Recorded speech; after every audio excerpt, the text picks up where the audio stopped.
નમસ્કાર વિદ્યાર્થી મિત્રો, હું દીપક ચૌધરી, અર્પણ વિદ્યાલય. આજે આપણે ધોરણ 12 ગુજરાતી વિષયમાં ગદ્ય ખીજડીએ ટેકરા વિશે અભ્યાસ કરીશું. ખીજડીએ ટેકરા ભાગ 2.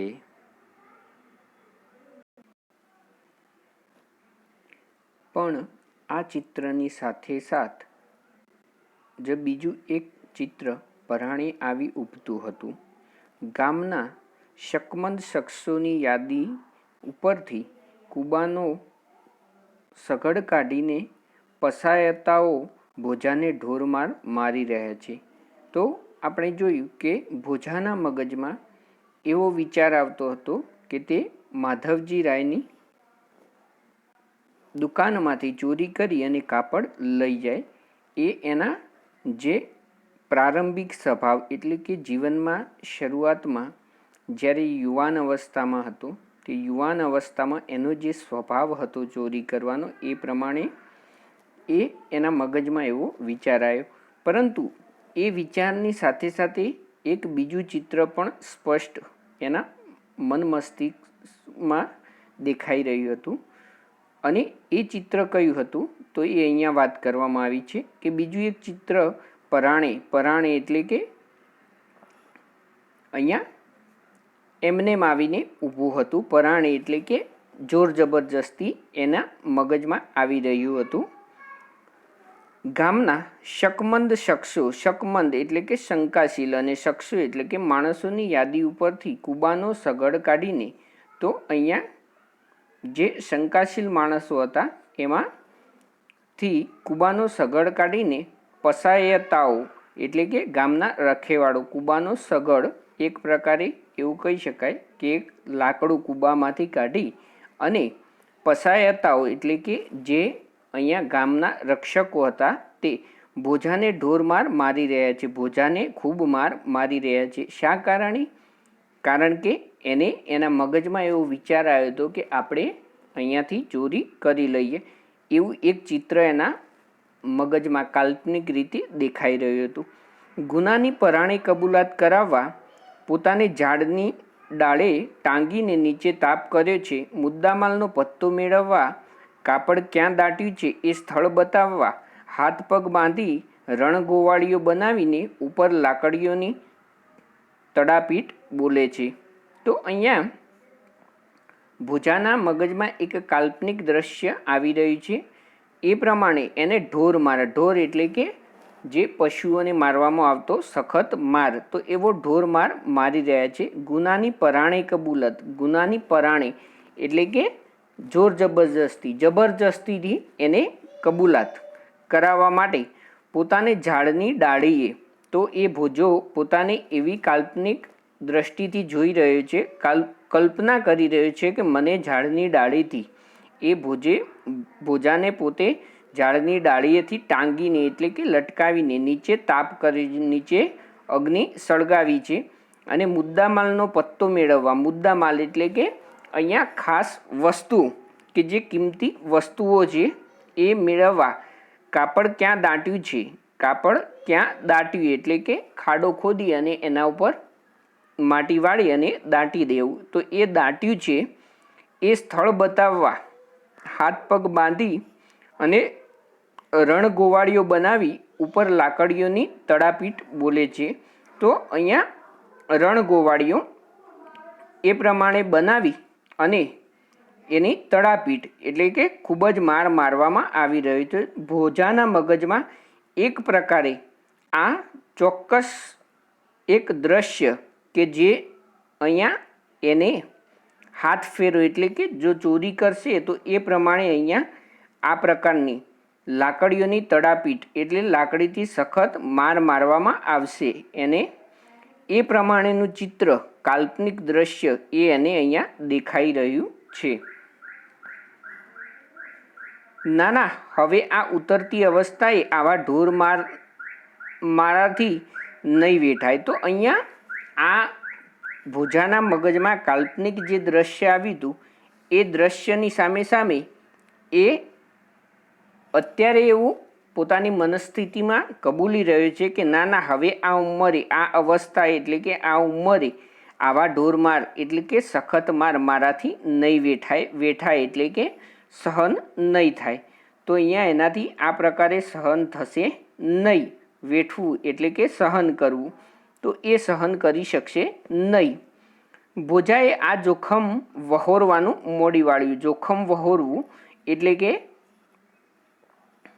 ખૂબ દુઃખ સહન કરવું. અહીંયા જોખમ એક પ્રકારે આ એક જોખમ હતું કે એને કાપડની ચોરી કરવી, તો એ જોખમ હતું. એ જોખમ એને વહોરવું એટલે કે ઉપાડવું, એ જોખમને લાવવું એ એના માટે તૈયાર નહોતો. મોડી વાળ્યું એટલે કે માંડી વાળ્યું, એને આ જોખમ લેવા માટે એ તૈયાર નહોતો. આવા જોખમ ખેડવાની આવશ્યકતા જ ન રહે એવો સુભગ સંયોગ ભોજા સમક્ષ આવી ઊભો. તો અહીંયા આવા જોખમ ખેડવાની એટલે કે આવું જોખમ ઉપાડવાની આવશ્યકતા, જરૂરિયાત ન રહે એવો સુભગ એટલે કે સુંદર, રમણીય, સંયોગ એટલે કે સારો પ્રસંગ. તો અહીંયા સારો એવો પ્રસંગ, સારી એવી કહી શકાય કે સારો એવો સમય આવીને એની સામે ઊભો હતો. એની સમક્ષ, ભોજા સમક્ષ એટલે કે ભોજાની સામે આવીને ઊભો હતો. ખીજડીયા ટેકરાનો ઉપયોગ નાના મૃત બાળકોને દાટવા માટે થતો હતો. તો અહીંયા ખીજડીયા ટેકરાનો ઉપયોગ, જે ખીજડીયા ટેકરા નામનું સ્થળ હતું જ્યાં ભોજો એની આસપાસ રહેતો હતો, એ ખીજડીયા ટેકરાનો ઉપયોગ નાના અને મૃત બાળકોનો, જે નાના બાળકો જે મૃત્યુ પામતા હતા એમને દાટવા માટે એટલે કે દફન કરવા માટે એનો ઉપયોગ થતો હતો. એની જમીન બહુ કઠણ નહોતી, તેથી સાદી નાનકડી કોશ વડે પણ એનું ખોદકામ એકલે હાથે થઈ શકતું હતું. તો તેની જમીન, ત્યાંની જે જમીન હતી એ બહુ કઠણ નહોતી અને સાદી નાનકડી કોશ વડે, કોશ એટલે કે લોખંડનું એક ઓજાર જે જમીન ખોદવા માટે ઉપયોગમાં લઈ શકાય, તો એ ખોદકામ એકલે હાથે થઈ શકતું હતું. એક જ વ્યક્તિ દ્વારા એ ખોદકામ થઈ શકતું હતું. ગામના પોસ્ટ માસ્તરને ત્યાં આજે સાંજને સમયે છોકરો અવતરેલો. તો ગામમાં એક પોસ્ટ માસ્તર હતા, એમના ત્યાં સાંજના સમયે એક છોકરો અવતરેલો એટલે કે અવતરવું એટલે કે જન્મવું. તો અહીંયા એક છોકરાનો જન્મ પોસ્ટ માસ્તરને ત્યાં થયો હતો. કોઈ કહેતું હતું કે છોકરો મરેલો જ જન્મ્યો હતો, કોઈ કહેતું હતું કે જન્મ્યા પછી મરી ગયો. તો અહીંયા પોસ્ટ માસ્તરના ત્યાં દીકરો જન્મ્યો અને એ મૃત્યુ પામ્યો હતો, એ પ્રમાણેની વાત અહીંયા સાંભળેલી. તો કોઈ એવું પણ કહેતું હતું કે દીકરો, આ જે છોકરો હતો એ જન્મ્યો હતો એ સમયે જ મૃત્યુ પામ્યો હતો. તો કેટલાક એવું કહેતા હતા કે મરેલો જ જન્મ્યો હતો. ઉપરાઉપરી પુત્રીઓ જ પામનાર પોસ્ટ માસ્તરને ઘેર વર્ષો પછી પુત્ર અવતર્યો, પણ નસીબમાં ન સમાયો, તેથી તેમને ભારે આઘાત લાગ્યો. તો વર્ષો પછી એમના ઘેર, પોસ્ટ માસ્તરના ઘરે ઉપરાઉપરી પુત્રીઓનો જન્મ થયો હતો. એ ઉપરાઉપરી એટલે કે વારાફરતી એક પછી એક દીકરીઓનો જન્મ થયા પછી જ્યારે પુત્રનો જન્મ થયો તો ખૂબ આનંદ હતો, પુત્ર અવતર્યો હતો, પણ નસીબમાં ન સમાયો. એટલે કે અહીંયા પુત્રનો જન્મ તો થયો, પરંતુ જન્મતાની સાથે કમનસીબે એ મૃત્યુ પામ્યો. તો એવું કહી શકાય કે નસીબમાં ન સમાયો.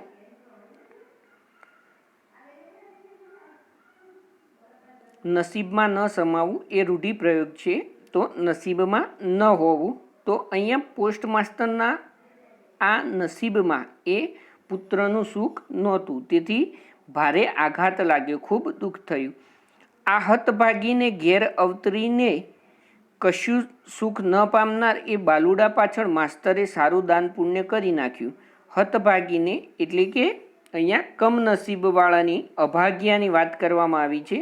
તો અહીંયા હતભાગીને ઘેર, અભાગ્યાને ઘેર અવતરીને કશું સુખ ન પામનાર એ બાલુડા પાછળ માસ્તરે સારું દાન પુણ્ય કરી નાખ્યું. તો અહીંયા જે પોસ્ટ માસ્તર હતા એ અભાગ્યા બન્યા હતા અને સુખ ન પામનાર બાલુડાની પાછળ આ જે બાળક મૃત્યુ પામ્યો તો એના પાછળ સારું એવા પ્રમાણમાં દાન પુણ્ય કરી નાખ્યું.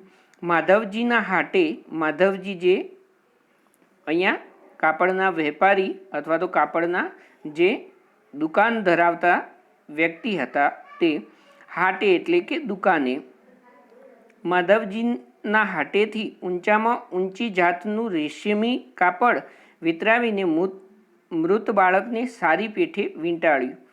તો અહીંયા માધવજીના હાટેથી માધવજીની દુકાનમાંથી બજારમાંથી રેશમી કાપડ એક પ્રકારનું કાપડ વેતરાવીને એટલે કે કપાવીને મૃત બાળકને સારી પેઠે વીંટાળ્યું. તો મૃત જે બાળક હતું એને સારી પેઠે એટલે કે સારી રીતે વીંટાળ્યું એટલે વીંટળ્યું. અને અધમણ મીઠાની ગાંસડી બાંધીને 4 સંબંધીઓ જોડે માસ્તર ખીજડીએ ટેકરે ચાલ્યા. તો અધમણ મીઠાની, અધમણ એટલે કે મણ એટલે કે 20 કિલો અને અધમણ એટલે કે 10 કિલો મીઠાની ગાંસડી, ગાંસડી એટલે કે એક માપ છે, એ માપ પ્રમાણે ગાંસડી બાંધી અને સંબંધીઓ જોડે એમના જે સગા વહાલા હતા એમના જોડે માસ્તર ખીજડીએ ટેકરે ચાલે. ઉઘાડે ડીલે ઠંડીમાં થરથરતો માધા કાપડિયાની દુકાન ફાડવાનો વિચાર કરતો અને પકડાઈ જવાની બીકે પોલીસના મારથી કોપતો ભોજો તડબૂચની વચ્ચે ચાડિયાની જેમ ઊભો હતો. તો ઉઘાડે ડીલે ઉઘાડા શરીરે થરથર કાપતો અને માધા કાપડિયાની દુકાન ફાડવાનો વિચાર કરતો. આ ભોજાની વાત અહીંયા કરવામાં આવી છે, ભોજાનું વર્ણન કરવામાં આવ્યું છે કે ઉઘાડે ડીલે ઉઘાડા શરીર પર વસ્ત્રો હતા નહીં અને એ સામે અવસ્ત્ર એટલે કે વસ્ત્રહીન થઈ અને ઊભો હતો. તો એ પ્રમાણે જે માધા કાપડિયાની દુકાન ફાડવાનો એટલે કે દુકાનમાં ચોરી કરવાનો, દુકાન તોડવાનો વિચાર કરતો અને પકડાઈ જવાની બીકે પોલીસના મારથી કાપતો ભોજો તડબૂચની વચ્ચે ચાડિયાની જેમ, તડબૂચની વચ્ચે ચાડિયો એટલે કે જે રક્ષણ કરનાર, ચાડિયો આપણે જાણીએ છીએ કે ખેતરમાં એક પૂતળું બનાવ્યું હોય એને આપણે ચાડિયા તરીકે ઓળખીએ છીએ. તો એ ખેતરમાં આ રક્ષણ કરનાર તરીકે, આ ખેતરનું રક્ષણ કરનાર વ્યક્તિ તરીકે એ ભોજો અહીંયા ઊભો હતો. એ વખતે પોસ્ટમાસ્ટરના પુત્રના દફન માટે લોક ખીજડીએ ટેકરે આવી પહોંચ્યા. તો અહીંયા આ જે પોસ્ટમાસ્ટર હતા એમનો પુત્ર મૃત્યુ પામ્યો હતો, તો એના દફન માટે લોક એટલે કે લોકો ખીજડીએ ટેકરે, આ ટેકરે આવી પહોંચ્યા. બાળકના મૃતદેહ પર 7-8 પડમાં વીંટળેલા મહામૂલું વસ્ત્ર ભોજા જેવા જ અવસ્ત્રાની નજરે પડ્યા વિના રહે એમ નહોતું. તો બાળકના મૃતદેહ પર, આ બાળકનું જે મૃતદેહ હતું, શરીર હતું, એ શરીર પર 7-8 પડમાં પડ એટલે કે એક પછી એક ઉપર કાપડ વીંટળેલા, મહામૂલું એટલે કે ખૂબ જ મૂલ્યવાન, અને ભોજા જેવા અવસ્ત્રા એટલે કે વસ્ત્રહીનની નજરે પડ્યા વિના રહે તેમ નહોતું. તો ભોજાને જે વસ્ત્રની જરૂરિયાત હતી એ પ્રમાણે કહી શકાય કે એના નજરોથી વંચિત રહી શકે એમ નહોતું. બાળકને ઠીક ઊંડાણમાં દાટી માથે મીઠું ભભરાવી ઉપર પૂર્વવત પથ્થરો અને ધૂળ વેરીને સૌ રસ્તે પડ્યા. તો બાળકને ઠીક એટલે કે બાળકને આજે દફનની વિધિ હતી એ પ્રમાણે ઠીક થોડાક ઊંડાણમાં દાટી માથે એટલે કે એની ઉપર મીઠું ભભરાવી એની ઉપર મીઠું નાખી અને પૂર્વવત એટલે કે ફરીવાર, પૂર્વવ્રત એટલે કે પહેલાંની જેમ બધા જ લોકો જે ધૂળ વેરી અને સૌ રસ્તે પડ્યા એટલે સૌ પોતપોતાના રસ્તે ચાલતા થયા. પછી ભોજાના માનસમાં એક નવો જ પ્રકાશ ઝબકી ઉઠ્યો. એના પછી ભોજાએ આ બધી જ ક્રિયા જોયા પછી એના માનસમાં એટલે કે એના મનમાં એક નવો જ પ્રકાશ ઝબકી ઉઠ્યો, એક નવો જ વિચાર આવ્યો. અરે લુગડા તો ઘાસડા મોઢે આ ટેકરાના પેટમાં દટાણા છે. અરે લુગડા એટલે કે કપડાં તો ઘાસડા મોઢે એટલે કે પુષ્કળ સંખ્યામાં, ખૂબ વધારે પ્રમાણમાં અહીંયા ટેકરાના પેટમાં, તો આ જે ખીજડીએ ટેકરા હતો એ ખીજડીએ ટેકરામાં દટાણા એટલે કે અંદર દાટ્યા છે, અંદર મૂક્યા છે ખાડો ખોદીને. મારી છાતી સામે જ હાથ અજમાવવું એટલી જ વાર હાથ ફેરો જ કરવાનો. અહીંયા એના માનસમાં વિચાર એ પ્રમાણેનો મગજમાં એવો વિચાર પ્રભુ ઝબૂકી ઉઠ્યો કે વિચાર આવવા લાગ્યો, પ્રકાશ ઝબકી ઉઠ્યો એટલે કે વિચાર આવ્યો.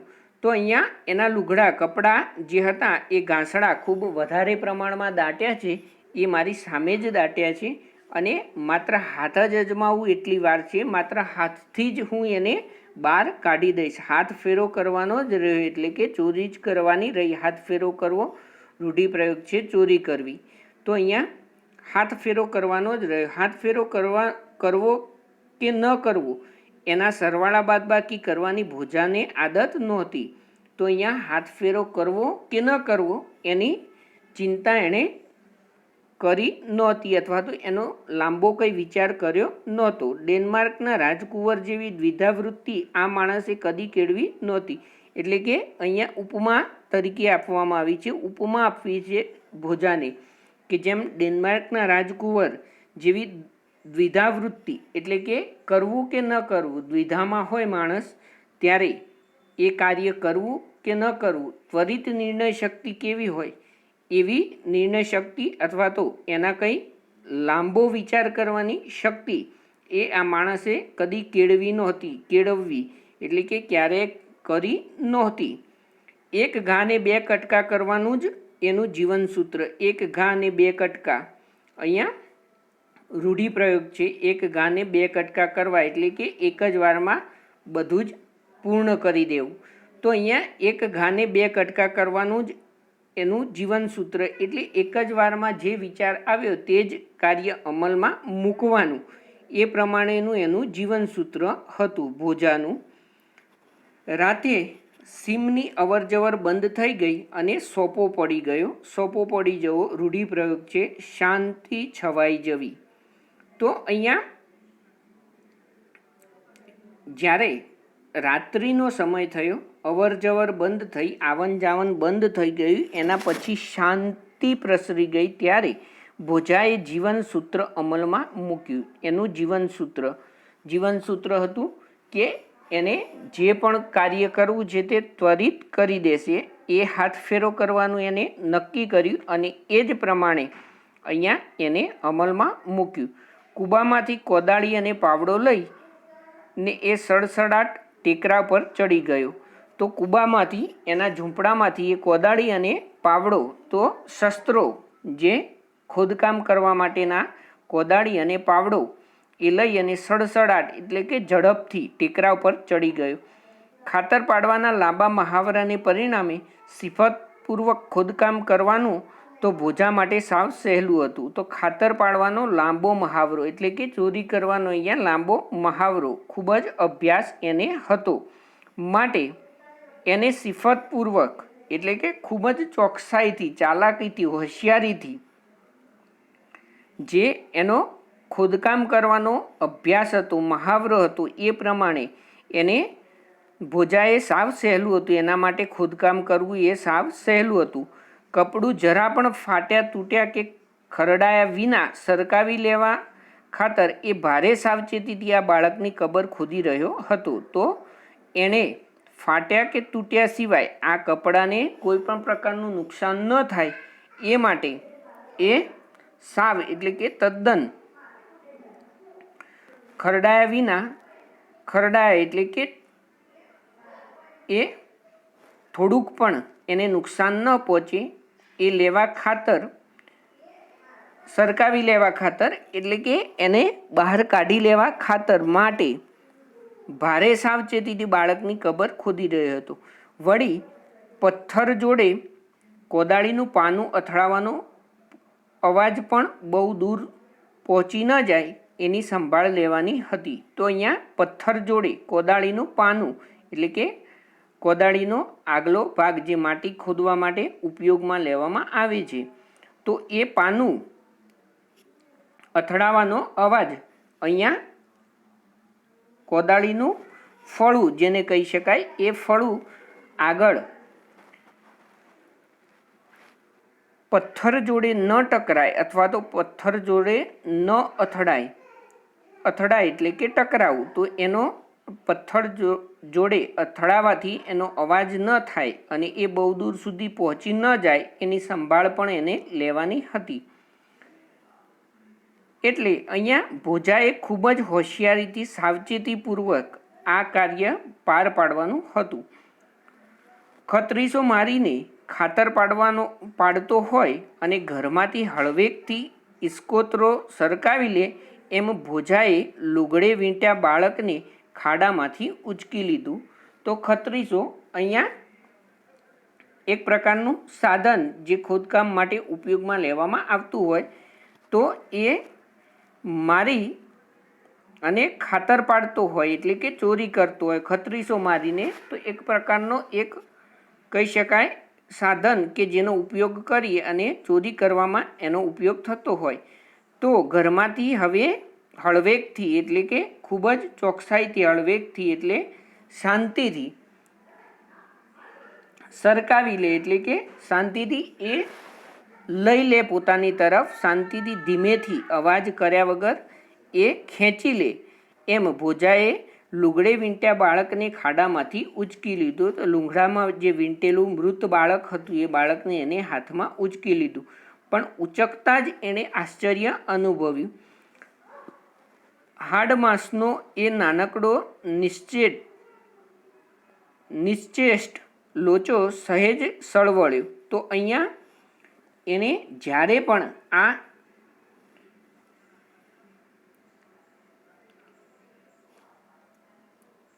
પણ ખત્રીસો મારી અને ખાતર પાડવાનો હોય ત્યારે ઘરમાં હળવેકથી ઇસ્કોતરો, અહીંયા ઇસ્કોતરો એટલે કે જૂની લાકડાની પેટી, તો એ જે ચોરી કરતી વખતે છાનો માનો હળવેકથી એટલે કે ધીમેથી જે લાકડાની પેટી સરકાવી લે એના માટે બાળકને ઉંચકી લેવું એ ખૂબ સામાન્ય વાત હતી. પરંતુ ઉંચકતાની સાથે જ એને આ આશ્ચર્ય એટલે કે ખૂબ જ ચકિત થઈ ગયો અને હાડમાંસનો એ નાનકડો નિશ્ચેષ્ટ લોચો સહેજ સળવળ્યો. નિશ્ચેષ્ટ એટલે કે ચેષ્ટા વિનાનો, મૃત ચેતનહીન, લોચો એટલે કે અહીંયા દેહ, સળવળવો એટલે કે હલવો. તો નિશ્ચેષ્ટ લોચો જે હતો માંસનો, આ બાળક જે હાથમાં લીધું હતું એ નીચે સળવળ્યું એટલે કે હાથમાં એને હલનચલન કર્યું. કૂણા હાથ જેવી કશીક વસ્તુ અંદર ઊંચી નીચી થતી લાગી. તો કૂણા હાથ જેવી કશીક વસ્તુ અંદર ઊંચી નીચી થતી લાગી.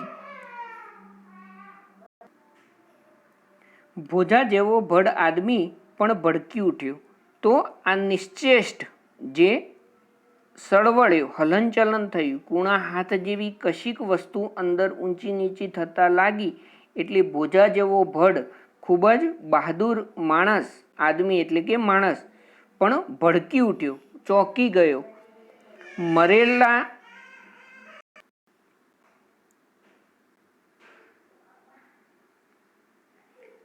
ટેકરામાંથી જીવતું બાળક ક્યાંથી નીકળ્યું? તો અહીંયા મરેલ છોકરાઓને દાટવાના આ ટેકરામાંથી જીવતું બાળક ક્યાંથી નીકળ્યું? આ કોઈ ખવીસની રમત તો નહીં હોય. અહીંયા ભોજા જેવો જે બહાદુર માણસ હતો એ અચાનક ચોંકી ઉઠ્યો. કેમ કે મરેલ છોકરાઓને જે દાટવાનો આ ટેકરો હતો, ખીજડીએ ટેકરી, એમાંથી જીવતું બાળક ક્યાંથી નીકળ્યું? આ કોઈ ખવીસની રમત તો નહીં હોય ને, એવું એને લાગ્યું. તો એક જાતના ભૂત પ્રેતની ખવીસની રમત એટલે કે કોઈ ચોક્કસ એક વિચિત્ર ઘટના બનતી હોય એ પ્રમાણે ખવીસની રમત, ભૂત પ્રેતની અહીંયા રમત તો નહીં હોય ને. પણ અત્યારે એવી કલ્પનાઓ કરવાનો એ અવકાશ ક્યાં હતો? અત્યારે એવી વિચાર અથવા તો એ પ્રકારનો વિચાર કરવાનો એ અવકાશ એટલે કે સમય ક્યાં હતો? હાથમાં વધારે ને વધારે ઝડપથી સળવળતું આ બાળક હવે રડવા માંડે અને પોતાની આ ઘોરખોદ પ્રવૃત્તિ જાહેર થઈ જાય એ પહેલાં આ સ્થળ છોડી જવું જરૂરી હતું. તો અહીંયા ભોજાના મગજમાં એ હતું કે હવે હું આ બાળકને લઈ અને ઝડપથી અહીંયાથી નીકળી જવું એમાં જ ભલાઈ છે, અથવા તો એની આ જે ગોરખોદની એટલે કે આ જે ખોદકામ કરવાની પ્રવૃત્તિ હતી, આ જે બાળકને દાટેલું હતું કબરમાં એને ખોદી લેવાની પ્રવૃત્તિ હતી એ જાહેર થઈ જશે તો વધારે મુશ્કેલી ઉત્પન્ન થશે.